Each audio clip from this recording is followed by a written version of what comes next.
say lot chat back gal sap. Woo!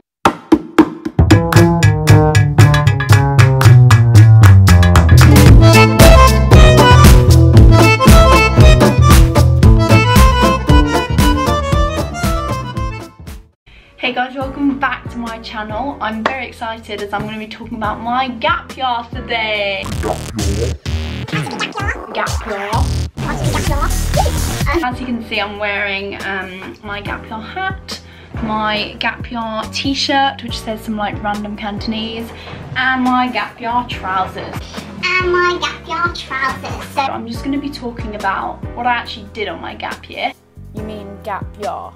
What I learned and how it's like impacted my faith as a Christian, and I guess how it changed the way I live life. I could probably go on talking about this for like 10 hours, but I'm just going to attempt to put a few things into 10 minutes. I worked for a charity which looks after recovering drug addicts, prostitutes and the poor. It was started by this incredible lady called Jackie Pullinger. When she was 22, she just finished university and she basically went on a boat and felt God telling her to get off at Hong Kong. She only had $10. She started working off as a teacher in the walled city. This was like the big drug centre in Hong Kong at the time. And long story short, she started the charity where I worked at.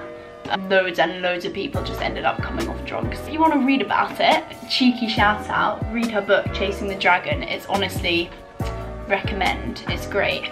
Instead of using medicine to come off the drugs, it was literally through prayer and through the power of Jesus that the people who came would come off drugs, which is pretty insane. At the centre there's like different houses. There's a girl's house, a guy's house, and I was living in a girl's house. I was sleeping in a room with 6 other girls. And it was hard. I'm not gonna lie, it was hard. When a new person would come in off the streets or whatever, they would be prayed for 10 days straight, so someone would always be praying for them. If you're not a Christian especially, you might be like, why would you do that? Like, it sounds kind of crazy. But basically we believe that Jesus can heal them and that he has the power to heal them. We would pray for them, and it was incredible because time after time we would just see them not having symptoms of what you usually have when you're on drugs and stuff. And it would just be amazing seeing someone come in, and like there was this one girl and she basically like wanted to kill herself and she was self-harming and stuff, and she got baptized. It was just incredible to see the transformation of her at the beginning to her then falling in love with Jesus, and it changed her life. But one thing that I found really hard was night duties. Because when a new boy or girl first came in, they would be prayed for 10 days solid. So we would take it in turns to pray for them. It was usually in 4.5-hour blocks. Night duties, as you can tell, aren't during the day, they're during the night. You would sometimes have to get up at 2:30 and then pray till like 6 in the morning. And this is hard, guys, this is very hard. I'm not gonna lie, there were times when I would be on my phone, like, you know, thinking like, oh, I could be in my bed right now. And sometimes it was also just really boring, I'm not gonna lie. But when you began to realise that this actually worked, this person's life is being transformed through God's power. Wow. And that's when I'm like, yeah, actually this is worth it. Someone's life is being changed, and it's not because of me, it's not because of what I'm doing, but it's because of God's grace and because he is a living God who has the power to change someone's life.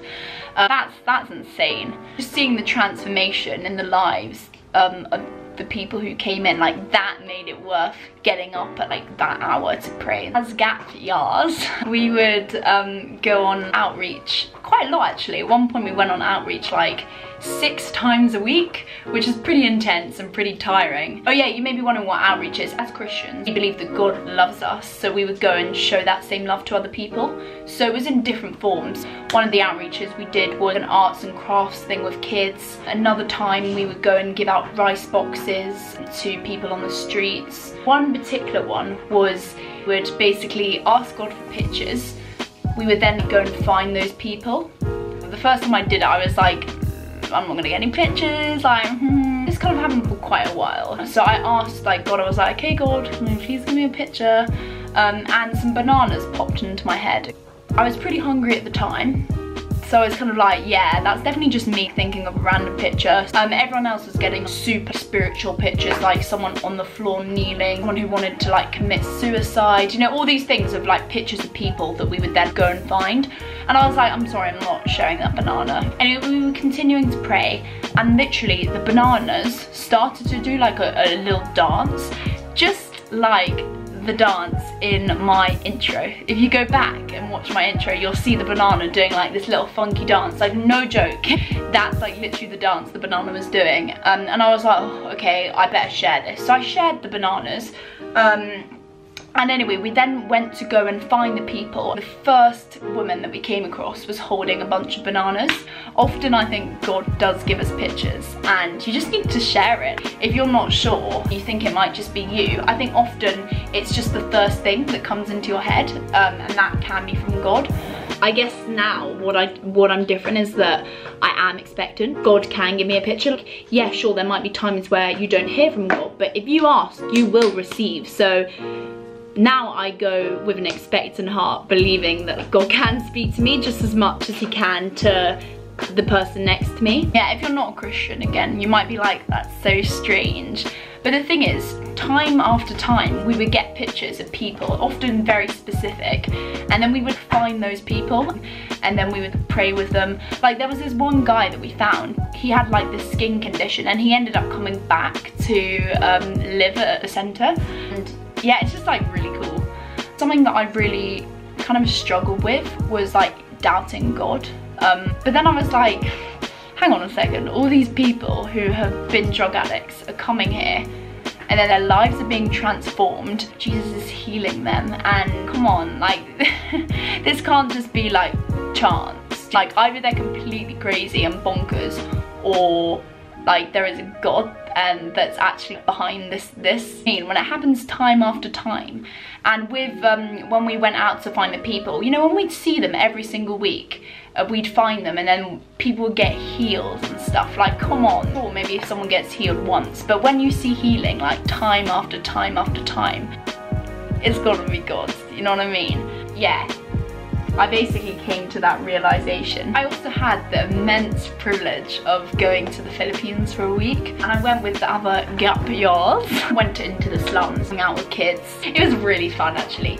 The church out there, honestly, I have never ever seen people who have been so happy and so joyful yet had nothing. Every single day felt like a party. They were dancing all the time, they were smiling, and you could tell that they knew that they had a God who loved them, and they knew that despite how hard life was, despite the fact that some of them, like their family members had died because they had no money, despite the fact that they didn't have enough food to eat, they just knew that they had a God who was like more powerful than any of that. So that's why they were joyful, and that was incredible, and that was really touching. It just made me realize, like, wow, we do have a reason to be joyful.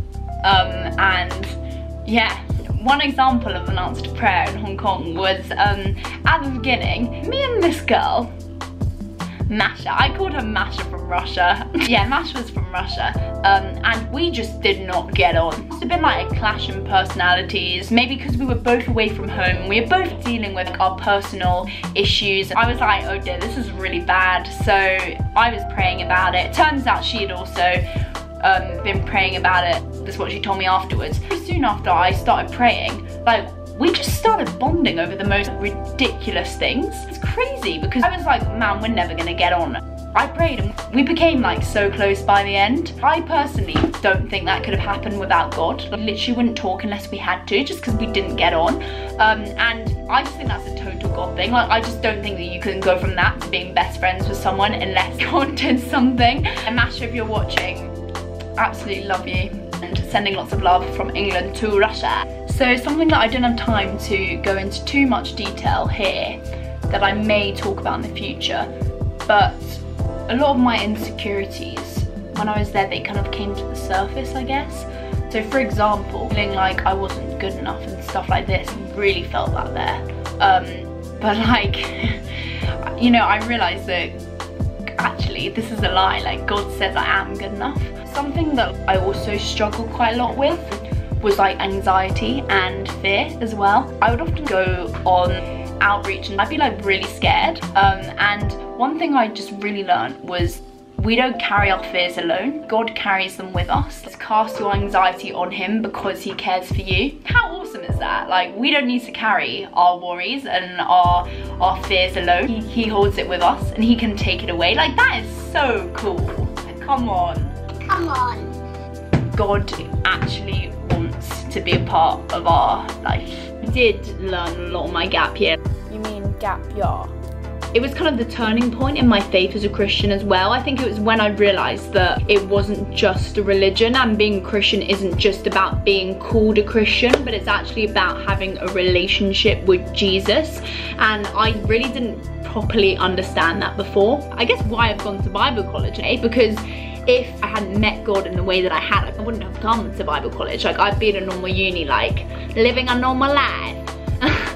Oh, also, I forgot to say, if anyone wants any prayer for anything, whether you're Christian, whether you're not a Christian, if you need healing for anything, or just want me to pray for things, please let me know. Feel free to comment it down below, or message me, send me a DM. Slide into my DMs, people. I believe that we have a God who has the power to heal us and who can answer our prayers. So please let me know and I will pray for you. Oh, and also while I was praying, I did feel God saying that there was a girl who's at school watching this and you're dealing with anxiety and panic attacks and stuff like that. And I believe that God can heal that and God can take that away and has the power to change that situation. If that's you, just message me. And also a boy who's at either university or college and he's been struggling with like falling asleep and stuff for a while now. So yeah, if that's you, just hit me up. And yeah, thank you so much for watching, guys, and stay groovy, live groovy and be groovy, and I will see you in my next video.